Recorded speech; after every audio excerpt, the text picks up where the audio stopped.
നിങ്ങൾക്കും തൗഹീദ് പറയാനുള്ളത്. നമ്മൾ ആരും പേരെടുത്ത് പിന്നെ കാഫിറാക്കാനോ മുശ്രിക്കാക്കാനോ ഇല്ല. മൊയ്തീൻ ശൈഖ് രക്ഷിക്കണേ എന്ന് പറഞ്ഞാൽ പേരോട് മുശ്രിക്കായി. മൊയ്തീൻ ശൈഖ് രക്ഷിക്കണേ എന്ന് പറഞ്ഞാൽ പേരോട് മുശ്രിക്കായി. ക്രിസ്ത്യാനികളും സുന്നികളും ഇസ്ലാമിന് കണക്കാ രണ്ടു വന്നു. അന്നൊക്കെ മുസ്ലിമായിട്ട് അംഗീകരിക്കേണ്ട ഗതികേട് വന്നല്ലോ ഇന്നത്തെ കാലത്ത്.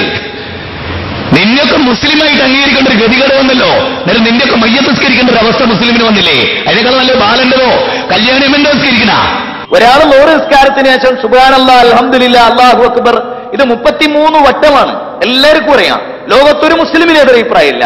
ഒരാള് നമ്മളോട് ചോദിക്കണേ, ഇക്കാക്ക സുബ്ഹാനല്ലാഹ് എന്നതിന്റെ അർത്ഥം എന്താ? ഓ അള്ളാഹു എത്ര പരിശുദ്ധനാണ് ആണോ? ആ അതെ. സുബ്ഹാനല്ലാഹ് എന്ന് പറയുന്നത് നല്ലതാണോ? ആ നല്ലതാണ്. എന്നാലേ ഞാൻ എല്ലാ ഫർദ് നിസ്കാരത്തിനും 99 വട്ടം ചൊല്ലൂ ഓരോ ദിക്റും എന്ന് അയാൾ തീരുമാനിച്ചാലോ അവസ്ഥ കഥ കഴിഞ്ഞു. അയാളെ കഥ കഴിഞ്ഞു. ഞാൻ കഥ കഴിക്കുന്നല്ല, അയാളെ കഥ കഴിഞ്ഞു. ഇസ്ലാമെന്ന് പുറത്തുപോയി. കേരളത്തിലെ മുസ്ലിം കുടുംബത്തിൽ ജനിച്ച കാഫറുകളായ ആളുകൾ പറഞ്ഞു കൂക്കിക്കോളി. യഥാർത്ഥത്തിൽ ദൈവമേ രക്ഷിക്കണേ എന്ന് പറഞ്ഞ ബാലേട്ടനാണ് യഥാർത്ഥ മുസ്ലിം. മൊയ്തീൻ ശൈഖ് രക്ഷിക്കണേ എന്ന് പറഞ്ഞവനാണ് കാഫിർ. ഞങ്ങളായും കാഫിറാക്കിയിട്ടില്ല. മൊയ്തീൻ ശൈഖ് രക്ഷിക്കണേ എന്ന് പറഞ്ഞവനാണ് കാഫിർ. വിളിക്കപ്പെട്ട വ്യക്തി യഥാർത്ഥത്തിൽ കുഫർ ചെയ്യാത്ത ആളാണെങ്കിൽ വിളിച്ചവൻ കാഫിറായി മാറുന്നതാണ്. ഇവിടെ അള്ളാഹു അല്ലാത്തവരെ വിളിച്ച് പ്രാർത്ഥിച്ചിട്ടാണ് ലക്ഷക്കണക്കിന് മനുഷ്യരവിടെ ഹജ്ജിന് ചെല്ലുന്നത് അല്ലേ? ആ മുശ്രിക്കുകളാണ് അവിടെ ഹജ്ജ്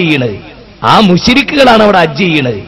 മുജാഹിദ് ബാലുശ്ശേരി പറഞ്ഞു, എന്ത് 5 ലക്ഷം വരുന്ന മുസ്ലിങ്ങൾ മാത്രമേ ഹജ്ജിന് അവിടെ എത്തുന്നുള്ളൂ, ബാക്കിയുള്ളവരൊക്കെ എന്താണ് മുശ്രിക്കീങ്ങളാന്ന് ആ വാചകത്തിൽ തന്നില്ല.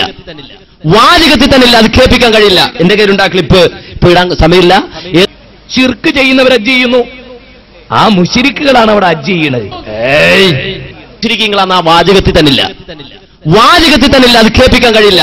ആ മുശ്രിക്കുകളാണ് അവിടെ ഹജ്ജ് ചെയ്യണത്. മൊയ്തീൻ ശൈഖ് രക്ഷിക്കണേ എന്ന് പറഞ്ഞവനാണ് കാഫിർ. കാഫിറാക്കൽ മുജാഹിദുകളെ പണിയല്ല. അത് ഇവിടെ വളരെ വ്യക്തമായി പറഞ്ഞിരിക്കുന്നു. ഇനി മുജാഹിദുകളുടെ മുൻഗാമികളെ നമുക്കൊന്ന് പരിചയപ്പെടാം. അൽ ഹാജി അബൂ ജഹൽ, അൽ ഹാജി അബൂ ലഹബ്, അൽ ഹാജി വലീദ് ഇബ്നു മുഗീറ, അൽ ഹാജി അബൂ സുഫിയാൻ. അതി വഹാബി പാളയത്തിലെ മുത്തപ്പന്മാരുടെ പിതാവായ അബൂജഹലിനെ പ്രകീർത്തിക്കുന്ന വഹാബി പൗരോഹിത്യത്തെ നിങ്ങളൊന്ന് കാണുക. വലീസല്ലം നിയോഗിക്കപ്പെടുന്ന അബൂജഹൽ അടക്കമുള്ള ജനത, അവർക്ക് അള്ളാഹുവിൽ വിശ്വാസമുണ്ടോ? അതാണ് നമ്മുടെ തർക്കം. വിശ്വാസമില്ല എന്നൊരു കൂട്ടർ പറയുന്നു. അവര് അള്ളാഹു എന്ന് അവരംഗീകരിച്ചതാരാണോ അത് നാം പറയുന്ന അള്ളാഹു സുബ്ഹാനഹു വ തആല തന്നെയാണ്. ചങ്ങായിമാരെ, ഈ പറയുന്നതൊന്ന് ശ്രദ്ധിച്ചോ. അള്ളാഹുവിന് വേണ്ടി അവർ നോമ്പനുഷ്ഠിച്ചിരുന്നു. അള്ളാഹുവിന് വേണ്ടി അവർ നേർച്ച വഴിപാടുകൾ സമർപ്പിച്ചിരുന്നു. അള്ളാഹുവിന് വേണ്ടി അവർ പള്ളിയിൽ ഇത്തികാഫിരുന്നിരുന്നു. അള്ളാഹ്ക്ക് വേണ്ടി തന്നെ അവർ തൽബിയത്ത് ചൊല്ലിയിരുന്നു. അള്ളാഹുവിന് വേണ്ടി തന്നെ അവർ തവാഫ് നടത്തിയിരുന്നു. അള്ളാഹുവിന് വേണ്ടി തന്നെ അവർ ധർമ്മം ചെയ്തിരുന്നു. അള്ളാഹുവിന് വേണ്ടി തന്നെ അവർ നാക്കാലികളെ അറവ് നടത്തുകയും ചെയ്തിരുന്നു. ഒരു കാര്യം ഞാൻ പറയട്ടെ, അബൂജഹൽ അള്ളാനെ അറിഞ്ഞ ആളാണ്. അള്ളാഹ് പറയുന്ന കഫറു. അബൂജഹൽ അള്ളാനെ അറിഞ്ഞ ആളാണ്. അള്ളാഹ് പറയുന്ന കഫറു. അള്ളാനെ ഖാലിഖായി അംഗീകരിച്ചയാളാണ്. അള്ളാനെ റാസിഖായി അംഗീകരിച്ചയാളാണ്. അള്ളാഹ് പറയുന്ന കഫറു. അവിശ്വസിച്ചു കഫറൂ ബിറബ്ബിഹിം. അവരെ അള്ളാഹുവിൽ അവിശ്വസിച്ചു എന്നല്ലേ പറയുന്നത്. ഇനി മുജാഹിദ് പൗരോഹിത്യം സദാചാരങ്ങളെ എതിർക്കുന്നത് കാണൂ. മന്ത്രവാദം ഉണ്ടാവും. പിന്നെ എല്ലാത്തിനും അൽഫാത്തിയാണല്ലോ. തൊട്ടിനും പിടിച്ചിനൊക്കെ അൽഫാത്തിയ. ഗൾഫ് പോകാൻ ഇറങ്ങിയ അൽഫാത്തിയ. അതുപോലെ പുതിയാപ്പിള ഉറപ്പെടുമ്പോ അൽഫാത്തിയ.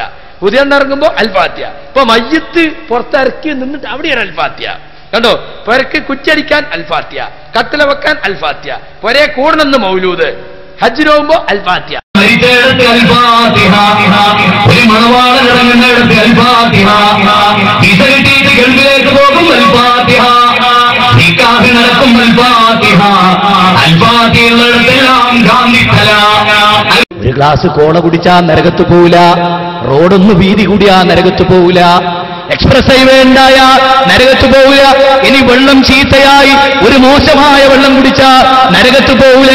പക്ഷേ നിങ്ങൾ ആലോചിച്ചു നോക്ക്, ദർഗകളിൽ മന്ത്രിച്ചു ഊതിക്കൊടുക്കുന്ന ശിർക്കിന്റെ വെള്ളം അത് കുടിച്ചാൽ നരകത്ത് പോകും തീർച്ചയാണ്. തലമൊട്ടടിക്കൽ കുഫ്രിയത്താ, അത് അഹ്ലു കിതാബുകാരുടെ സ്വഭാവമാണെന്നാ നബി പറഞ്ഞത്. തലമൊട്ടടിക്കൽ കുഫ്രിയത്താ, അത് അഹ്ലു കിതാബുകാരുടെ സ്വഭാവമാണെന്നാ നബി പറഞ്ഞത്.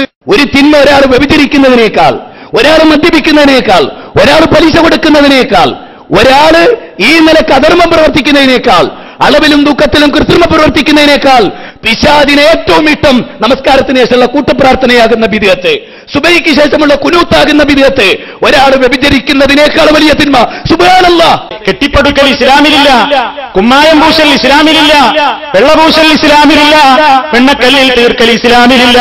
എന്നിട്ട് അതിന്മേൽ ജാറം മൂടുന്നു, പട്ടുകൊണ്ട് മൂടുന്നു, അവിടെ വിളക്ക് കത്തിക്കുന്നു. എന്തിനാ ജാറം മൂടുന്നത്? തങ്ങൾ പാപ്പാക്ക് തണുക്കാതിരിക്കട്ടെ, കൊതുക് കടിയില്ലാതിരിക്കട്ടെ എന്ന് വിചാരിച്ചിട്ടാണോ ഈ പട്ട് മൂടുന്നത്? എന്തിനാ അവിടെ വിളക്ക് കൊളുത്തുന്നത്?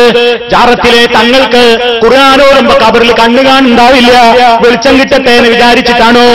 ചങ്ങായിമാരെ, ഇവർ നിങ്ങളോട് ഒന്നും വാങ്ങുന്നില്ലല്ലോ, ഇവർ നിങ്ങളോട് പ്രതിഫലമാകുന്നില്ലല്ലോ.